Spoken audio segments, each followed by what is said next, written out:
Imagine running a multi-million dollar business using the envelope system. You have a vault or a safe in the back with several envelopes inside the vault. And at the end of the day, you collect all of the cash from your registers and you divvy up this cash into each one of these envelopes. So you'll have an envelope for rent, you'll have an envelope for payroll, an envelope for inventory, and another envelope for other operating expenses. Rather than putting your money into a bank account and using accounting software to keep things straight, you're using various spreadsheets, cash logs, and count sheets. This is the reality of U.S. cannabis legal operators and the subject of our video today. Let's get into the weeds. Hey, my name is Naomi, a CPA who works exclusively in the U.S. legal cannabis industry. And on this channel, I teach other accountants how to serve this industry with confidence, avoiding feelings of overwhelm and confusion. At the recording of this video, cannabis is still federally illegal and state legal. It's hard to wrap our brains around what that really means because the cannabis industry is the only U.S. industry that's faced with this. To put it simply, cannabis operators cannot use any federal means to run their operations. What are federal means?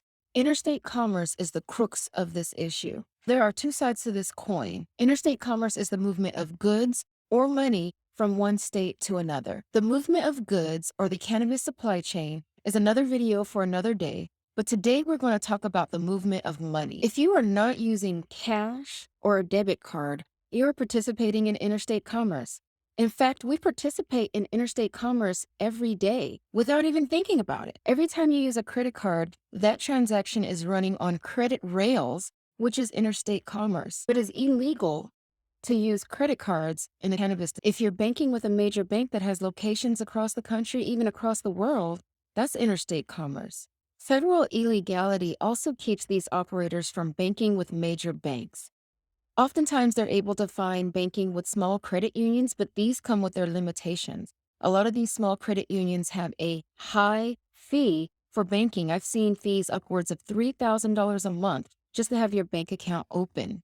And a lot of these small credit unions, they don't have the same services that major banks have. They're smaller, they require more manual input, and there's a lot of errors. There's more paperwork that's required. A lot of these banks require bank validations, which means the cannabis operator needs to turn in financial statements on a monthly or a quarterly basis so those banks can review those financial statements and verify the deposits that they're getting. We also see a lot of errors with these banks. It requires constant maintenance. I look at the bank accounts for my clients on a daily basis, and at least once or twice a month, I'm seeing errors.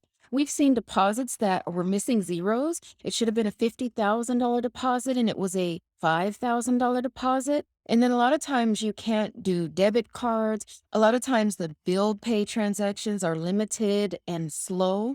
Many of these small credit unions have still manual processes, so you're seeing a lot of errors in the transaction. You have to stay on top of a lot of these credit unions, which causes a lot of work in the back end, which causes a lot of headaches and a lot of issues for these cannabis operators. And since they can't take credit cards, there's a lot of cash transactions where you have young staff members handling these cash transactions, and mishandling of funds is rampant in this industry. So, to say the least, even banked cannabis operators have a lot of work to do. Strong cash controls are a must, which requires the expertise of accounting professionals. On top of the cost of banking, you have to ensure you have the proper accounting staff in place in order to ensure that you have these cash controls. Cash is also a public safety concern. Cannabis operations, as well as the personal residence of operators and employees, can often be robbed due to the public knowledge of the banking issues in this industry. Federal and state regulators are also shooting themselves in the foot because without banking, there are no banks to levy in the event of tax payment defaults. Transfer of cash is also another issue. Many of these state regulators require that tax payments are made in cash. This requires cannabis operators and other employees to drive across town with backpacks full of tens of thousands of dollars to make these tax payments. And if these operators are banked, they also have to drive to the bank for the weekly deposits with large sums of cash. I often recommend to my cannabis operators that they employ some type of armored car service to get these deposits made to kind of minimize the risk with the transfer of cash. Another issue that cannabis operators may not be aware of is the requirement to file Form 8300 with the IRS for every cash transaction of $10,000 or more that you receive into your company. There's a lot of confusion around there. This is not required for making cash payments of $10,000 or more, but it's only required for those operators who take in cash payments of $10,000 or more. And this is on a rolling 12-month period from the same person. So you can't take in, let's say, $5,000 during the month of April and then $6,000 in the month of October and think that you're free and clear because the single transaction wasn't more than 10,000. As soon as you hit that 10,000 within a 12-month period, it triggers another form, and you need to do those forms for the same vendor each time you get more than $10,000. If operators are not filing this form within 15 days of receiving $10,000 or more of cash, they may incur significant penalties from the IRS. Now, the Form 8300 is also a whole video on its own, so subscribe if you would like to make sure that you are notified when that video is released. If you've been following the cannabis industry for some time, you may have heard the term safe banking. And there's a little bit of a misunderstanding when it comes to safe banking.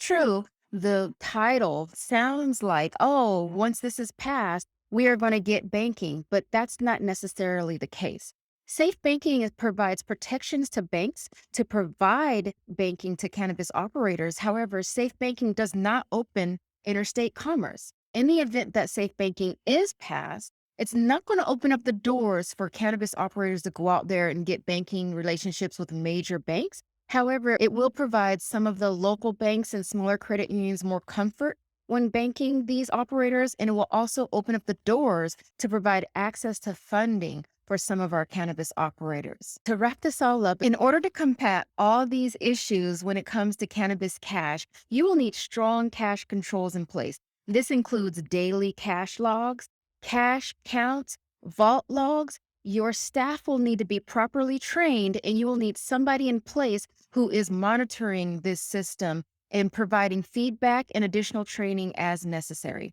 If you would like to learn more about cannabis cash, please head over to the National Association of Cannabis Accounting and Tax Professionals. We have training and education as well as accountants who are trained in this industry to help you with your cannabis operations. Stay tuned for our next video. And in the meantime, stay in the weeds.